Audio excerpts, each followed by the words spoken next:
Sisi wanawake tuna mchango wa aina ya pekee, na ili kuhakikisha kwamba hatupitii tena katika changamoto ile, leo tusikilize kwa makini, tuchangie, tutoe mawazo chanya ambayo yatatutoa hapa tulipo kuendelea mbele.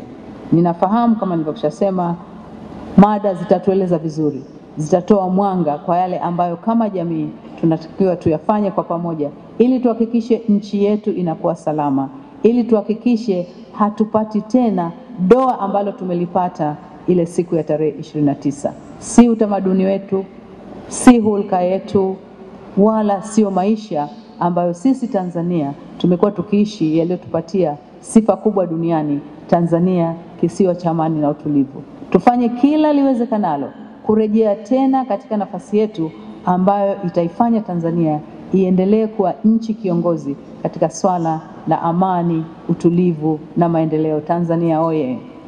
Tanzania oye!